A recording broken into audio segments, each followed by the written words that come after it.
There are moments when the world feels too heavy to hold. When you wake before dawn and lie staring at the ceiling thinking, I can't do this anymore. Maybe the numbers don't work.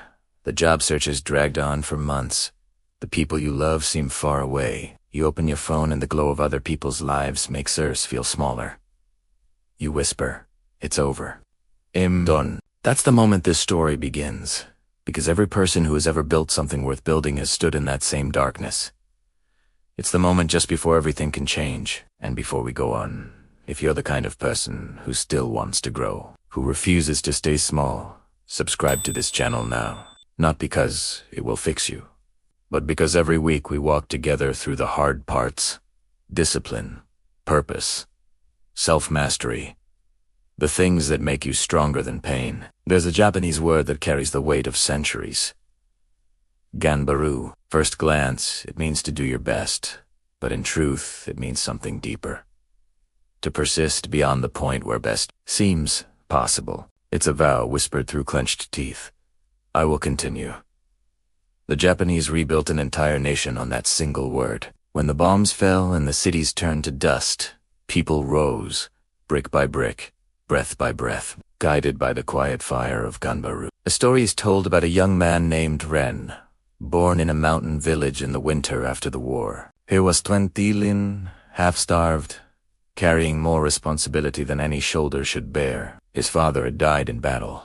His mother was sick, and his two little sisters looked at him as if he were the last hope left in the world. Every morning he trudged to the fields before sunrise, worked until his hands bled, and came home with barely enough rice to feed them. He tried to sell carvings, to trade labor for food, to borrow what he could, but each day ended the same empty stomach, heavier heart.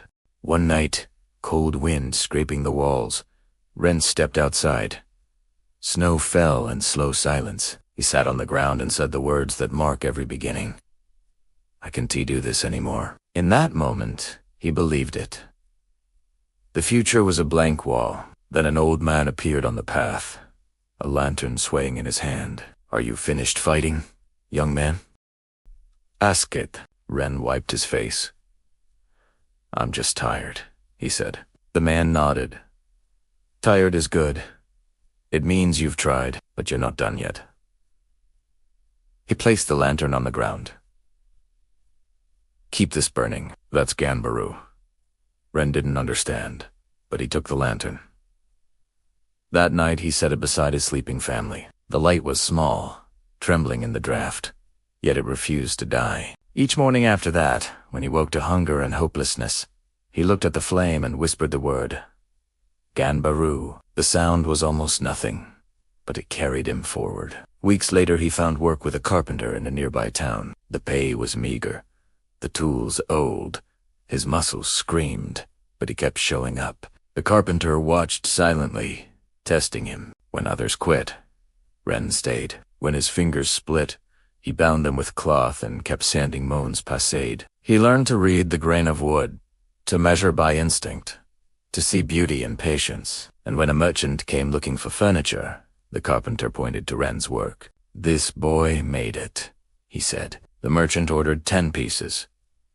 Ren worked day and night until the lantern's flame became his heartbeat. When the merchant returned, the chairs were rough but strong.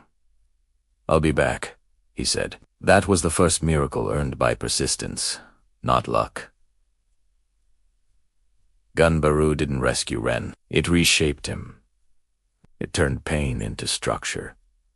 It taught him that endurance is not blind stubbornness, it's intelligent persistence. You keep moving, learning, adjusting, never abandoning the goal, even when you change the route. Like water finding its path through stone, you bend but do not break. Over time, you carve your own valley. In America, we love instant victories to viral success. The transformation in 30 days. But the truth is that most success looks like Ren's workshop. Small, repetitive motions performed with quiet conviction. The world doesn't notice until years later, when the results seem to appear overnight. Ganbaru teaches that greatness is not built in a moment of inspiration, but in thousands of ordinary moments done well. Science now proves what ancient Japan already knew. Neuroscientists studying resilience found that when you face hardship and persist instead of escaping, your brain rewires itself. New neural connections grow. Your capacity expands. Every decision to endure makes the next endurance easier. Pain is not the signal to stop, it's the signal that growth has begun. Yet Ganbaru isn't about endless struggle. It's about meaning. Some people grind themselves into dust chasing empty goals. Ganbaru asks you to align effort with purpose. When the why is clear, the how reveals itself. That's why the carpenter told Ren, every cut of the blade is a promise. If your heart isn't in it, the wood will know. Purpose transforms labor into art. Think of the lives around you. The single mother who works 2 shifts and still kisses her child goodnight. The student who studies after midnight while the world sleeps. The soldier learning to walk again after injury. None of them think of themselves as heroic, but they are living Ganbaru. They are proof that strength is quiet and persistence sacred. Maybe you, too, are standing in a long winter. The bills keep coming. The dreams feel distant. The voice in your head keeps whispering, let go. That voice will never fully disappear. Even Ren heard it every day, but he learned to let it speak without obeying it. The difference between the person who quits and the person who conquers is simple. One listens to the voice of despair. The other hears it and keeps moving anyway. You don't need to crush fear. You just need to carry it while you work. You don't need to silence doubt. You just need to refuse its command. You don't need to believe you can climb the mountain. You only need to take the next step. Ganbaru lives in that step. When Tedita, old carpenter, fell ill, Ren had to run the shop alone. Orders piled up. The pressure was unbearable. He thought about walking away, but the lantern in his memory burned brighter. He whispered, Ganbaru, and went back to the bench. He worked until dawn, redid his mistakes, refused to stop. When the client saw the finished table, he ran his hands over the wood and smiled. This is a masterpiece, he said. Ren wept not from pride, but from relief. He had faced the edge and chosen to continue. Years later, he would teach the same lesson to others. When it hurts the most, that's when you grow. Pain, when embraceed, becomes instruction. Every blister on his hands was a page in the manual of resilience. Modern psychologists call this a growth mindset, the belief that ability can be developed through effort. People who hold it outlast failure because they see setbacks as teachers. Ganbaru is that belief in motion. It's not optimism, it's realism with courage. It doesn't deny hardship, it uses hardship. The beauty of Ganbaru is that it works in both triumph and tragedy. When things go well, it keeps you humble. When things fall apart, it keeps you hopeful. It reminds you that you are not defined by results, but by your refusal to stop trying. The Japanese phrase falls 7 times, stand up 8, isn't poetic exaggeration, it's neurological fact.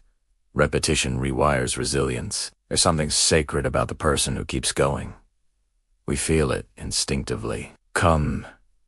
Persistence has gravity. It commands. Respect. That's why leaders who remain steady in chaos earn trust. Their composure is contagious. It's not charisma, it's Ganbaru radiating outward. You might think your struggle is meaningless because no one sees it, but everything unseen builds the foundation for what will be visible later. The muscles of persistence grow in private. The applause comes long after. If you're hearing this right now and you're in that dark place, the one that feels endless, I want you to remember this.